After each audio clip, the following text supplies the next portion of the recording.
अमातुल्लाह खान ने कहा है, अबे तू नबी की बात कर, नबी की धरती है कहाँ यहाँ? ये तो देवों की धरती है। अबे नबी की धरती तो नबी ने ले ली थी, अपना पाकिस्तान चला गया था, अपने बात खत्म और तुम भी चले जाओ बस। हम नहीं मानते यहाँ कोई नबी पबी कुछ भी है, यहाँ तो केवल देवभूमि है।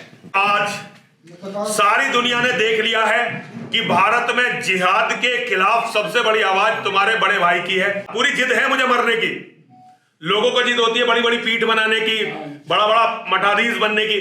मेरी जिद है पूरे स्वाभिमान के साथ मिट जाने की, पूरे स्वाभिमान के साथ। और भगवान के कुछ नियम है भाई, पूजा के कुछ नियम है, तुम उन्हें निकाल नहीं सकते। जैसे हम अब दिक्कत क्या हुई कि मुसलमानों ने इतिहास हिंदुओं का लिखवाया अपने। जैसे आज की तुम मेरी उससे देख लो, जब तुम किसी चीज़ की चर्चा करो, मैंने धर्मग्रंथ बहुत ज़्यादा नहीं पढ़े, लेकिन मैंने गीता पूरी पढ़ी, मैंने रामायण पूरी पढ़ी, वेद पढ़ने का प्रयास किया लेकिन बहुत ज़्यादा नहीं पढ़ा, मनुस्मृति पढ़ने का प्रयास किया लेकिन उस पर लेकिन गीता पे, महाभारत पे, रामायण पे, इन तीनों पे मेरा बहुत ज़बरदस्त कमांड है। बहुत अच्छी तरह से मैं इन किताबों को पढ़ता हूँ और मैं इन्हें समझने का प्रयास करता हूँ।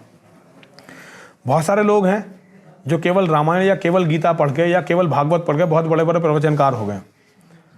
आज उनके फॉलोवर मेरे मुकाबले लाखों गुना ज़्यादा हैं, उनके पास धन संपत्ति ज़्यादा है, क्योंकि वो रामायण जाने ना जाने वो सत्ताधारियों के नज़दीक होते हैं, उनके पास विधायक सांसद आते हैं, तो हिंदू उनसे जुड़ना चाहता है। मैं कुछ भी कह के सच बोल रहा हूँ तो हिंदू को एक तो सच लगता बहुत अजीब है। जैसे मैं कहता हूँ कि भाई ये फिलहाल जो है हमारा जो आज समय है वो यज्ञ करने का, ऊर्जा लेने का और युद्ध लड़ने का। हिंदू कहता है यार कैसी बात कर रहा है, हमारे बाबा जी ने तो बताया बैठ के जाप करो और एक दिन भगवान आएंगे सबको खत्म कर देंगे। तो मैं उसमें ये कहता हूँ कि गीता को समझो भाई। गीता में भगवान ने खुद ये कहा है, यज्ञ दान तपह कर्म न त्याज्यम कार्यमेव तत्। युद्ध की शिक्षा को भगवान ने सबसे बड़ा बताया। अर्जुन से उन्होंने ये कहा कि भाई अर्जुन बहुत अच्छा हो गया कि तुझे 13 वर्ष का वनवास मिल गया, अब ये तो लेंगे मजे और तू अपने युद्ध की तैयारी कर 13 साल तक। उसने ये कहा कि युद्ध को अगर तुझे जीतना है तो तुझे भगवान शिव से भी शक्ति चाहिए, उनकी शक्ति के बिना तू इस युद्ध को जीत ही नहीं सकेगा। उन्होंने भेजा ना पाशुपतास्त्र वगैरह के लिए, उन्होंने भेजा ना, ट्रेनिंग के लिए भेजा ना। तो वो सारी चीज़ें हमें माननी पड़ेंगी और धर्म पे आना पड़ेगा। तो जो धर्म कह रहा है हिंदुओं का, वो ये नहीं कहता कि हम नेताओं के चमचे बने। आज हमें जो धर्मगुरु नेताओं का जितना गति, वो नेता आज बहुत महाराज बहुत बड़ा, उसके पास तो मंत्री और संतरी और मुख्यमंत्री आते हैं। ये बड़े होने की पहचान हो गई है हमारे यहाँ, जबकि पहचान होनी चाहिए कि भाई किसकी तपस्या बड़ी और किसका ज्ञान बड़ा।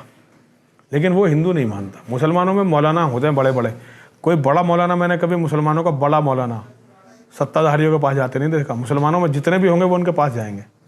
हमारे हिंदुओं में जो है बाबा, बड़े बड़े बाबा घूमते रहते हैं, उन्हें कुत्ते के बराबर भी कोई नहीं पूछ रहा। हमारे जो परिवार है, हिंदू परिवार, उनमें अपने बच्चों के अंदर जो शत्रु बोध है वो उसका अभाव हो गया है, खत्म कर दिया गया। खत्म कर दिया। तो उस शत्रु बोध को दोबारा जगाने के लिए क्या करना है? महाभारत पढ़ाओ, महाभारत पढ़ाओ हर ग्रंथ को। मुसलमानों ने वो जो मैं आपको बता रहा था शत्रुबोध कैसे खत्म हुआ, मुसलमानों ने एक जो है हम जैसे कुछ लोगों को खरीद लिया और उनसे ये कहा कि घर में अगर महाभारत होगी तो झगड़ा हो जाएगा, काली की प्रतिमा घर में होगी तो झगड़ा हो जाएगा, घर का नाश हो जाएगा, और घर में गीता रखोगे तो बच्चा बैरागी हो जाएगा।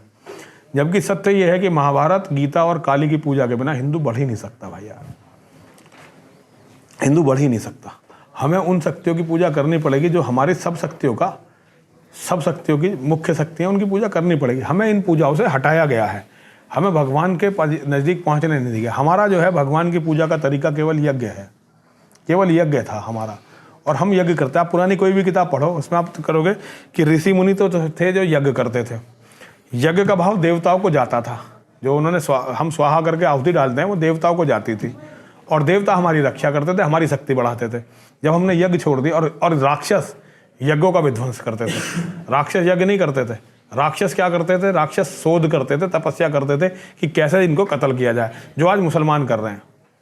लेकिन हम यज्ञ नहीं कर रहे हैं। हम जब तक यज्ञ करते रहे, हम परमात्मा से, परमात्माओं की शक्ति से जुड़े रहे और हमारे अंदर लोगों में योद्धा भाव रहा। हमने अपने अंदर का योद्धा भाव धर्म के साथ खत्म कर दिया। आज हमारे बच्चे को पता ही नहीं कि लड़ना भी है। अगर आप आज भागवत के नाम पर कथा होती है और वहाँ जो है औरतें केवल कूल्हे मटकाती रहती हैं, और जो गद्दी पे बैठा वो आदमी होता है वो बड़ा खुश होता रहता है। जितनी ज़्यादा औरतें नाच रही हैं उतना ज़्यादा खुश, उतना बड़ा बाबा। जबकि फैक्ट ये है कि हमारे धर्म के ग्रंथों में भगवान श्री कृष्ण कभी नाचे ही नहीं भाई, उन्हें नाचने का समय नहीं मिला भाई। वो बहुत छोटे थे जब उन्होंने उन्होंने जो है गोकुल वृंदावन छोड़ दिए थे और वो चले गए थे मथुरा। कुछ लोग कहते हैं कि 9 साल कुछ महीने के थे, कुछ कहते हैं 10 साल के थे।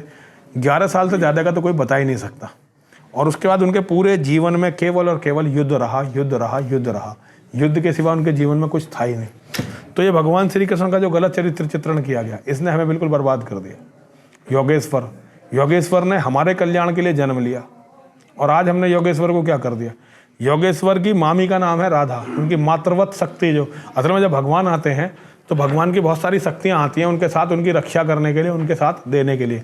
अभी ऐसा जैसे तुम यहाँ से कहीं यज्ञ करने जाने लगो तो तुम अपने परिवार को कहोगे ना कि चलो आओ यज्ञ करते हैं, या कोई अच्छा काम करने जाने लगो। अब तो खैर हिंदुओं में ये अवधारणा कम होगी, अब तो हिंदू पिकनिक मनाने जाते हैं तो उसमें अपनी साली और सलज को ही बुलाते हैं, अपने परिवार को लेकर नहीं। लेकिन ये हमारी एक परंपरा थी, पिंकी की कोई अच्छा काम करना चला तो पूरे परिवार को बुलाएंगे और वो जाएंगे। तो भगवान ने जब जन्म लिया तो उन्होंने यहाँ पे जो है जन्म लिया। आज हमने भगवान, हर मंदिर में भगवान की माँ को उनकी प्रेमिका बना के बैठा दिया। हर मंदिर में भगवान की माँ, भगवान जिस संस्कृति में, ये अरब की संस्कृति है, ये हमारी संस्कृति नहीं थी। हमारी संस्कृति में मामी का बेटे से कोई संबंध इस तरह का नहीं हो सकता। लेकिन ये अरब वालों ने पैसे दिए और हमारे धर्माचार्यों ने इसे स्वीकार कर लिया और धर्म को बिल्कुल ख़त्म कर दिया। राधा का तो नाम भगवान श्री कृष्ण के साथ जोड़ना, किसी भी माँ का नाम बेटे के साथ जोड़ना, इससे बड़ा पाप हो ही नहीं सकता। और हम हर सारे हिंदू करते हैं इस पाप को, इसीलिए तो हमारा विनाश हो गया। सिया राम, जय सिया राम, ये है हमारा। पहले सिया का नाम, पहले माँ का नाम, बाद में जो है रामचंद्र जी का नाम। वो है आपस का अभिवादन, जब हम आपस में बात करते हैं, हम मिलेंगे, राम राम जी, जय सिया राम, ये मिलने का है। लेकिन हम लोगों को पता ही नहीं है भाई, हमें पता ही कुछ नहीं। राधा तो कुछ है ही नहीं और राधे कृष्ण तो कुछ है ही नहीं। राधे कृष्ण तो ऐसे है जैसे फिर देवकी कृष्ण बोलो, यशोदा कृष्ण बोलो, और पत्नी का नाम लेना तो रुक्मणी इतनी बड़ी तपस्वी नहीं थी, रुक्मणी कृष्ण बोलो। लेकिन हमने भगवान को चरित्रहीन बनाया, दिखाया और हमने करा। ठीक है, मुसलमानों से पैसे लिए लेकिन करा तो हमने ना, तो अब उसे भुगतेगा कौन? उसे भुगतेंगे तो हम ही ना।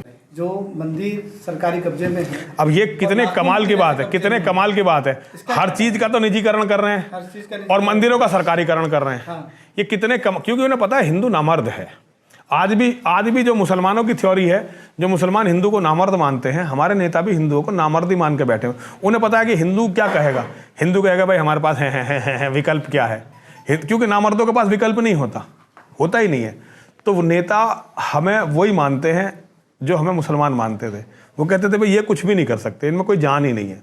तो इनके आज हर चीज़ का निजीकरण करते हुए ये मंदिरों का सरकारीकरण कर रहे हैं, मंदिरों का सरकारीकरण कर रहे हैं, हर चीज़ का निजीकरण करते हुए, क्योंकि इन्हें पता है कि हिंदुओं को कितना लूट लो। और ये बहुत बड़ा फायदे का वो है। मंदिरों में पैसा हिंदू चढ़ाता ही है, वो सब जब सरकार के हाथ में होगा तो सरकार उससे मुसलमानों की बहुत सारी मस्जिदें बनवा पाएगी, ईसाइयों के बहुत सारे चर्च बनवा पाएगी, मुसलमान लड़कों को उसके लिए जो है वो पढ़ने के लिए स्कॉलरशिप दे पाएगी, देश में गजवाए हिंद का रास्ता आसान होगा। तो वो सरकार की योजना बिल्कुल सही है। हर जगह घाटा हो सकता है, मंदिर में घाटा नहीं हो सकता। तो सरकार बिल्कुल सही रास्ते पे है। जो हिंदुओं की नियति है वो सरकार वहाँ तक हिंदुओं को पहुँचा रही है। देखो, मेरा हिंदुओं से केवल इतना कहना है कि हिंदू ज़्यादा से ज़्यादा बच्चे पैदा करें और ज़्यादा से ज़्यादा हथियार रखें अपने घरों में, ज़्यादा से ज़्यादा हथियार रखें अपने घरों में और ज़्यादा से ज़्यादा बच्चे पैदा करें। हिंदुओं ने अगर बच्चे ज़्यादा पैदा नहीं करे तो भगवान भी अवतार लेके हिंदुओं की रक्षा नहीं कर सकेंगे, भगवान भी अवतार लेके हिंदुओं की रक्षा नहीं कर सकेंगे। हिंदू को ज़्यादा से ज़्यादा बच्चे पैदा करना है, क्योंकि किसी नेता के भरोसे नहीं रहना, किसी संगठन के भरोसे नहीं रहना, किसी साधु के भरोसे नहीं रहना। कुछ लोग दिलेर हैं जो दूसरों के लिए लड़ रहे हैं, लेकिन वो इतने ताकतवर नहीं। जैसे मान लो मैं ही हूँ, ठीक है, मैं इतना ताकतवर नहीं हूँ। और जो बड़े संगठन हैं हिंदुओं के, वो हिंदुओं के लिए क्या कर रहे हैं सब देख लो। हम उन संगठनों के लिए क्या नहीं करते। तो हिंदुओं को गिरोह बनाने, जैसे पिंकी का गिरोह है, ये नाम संगठन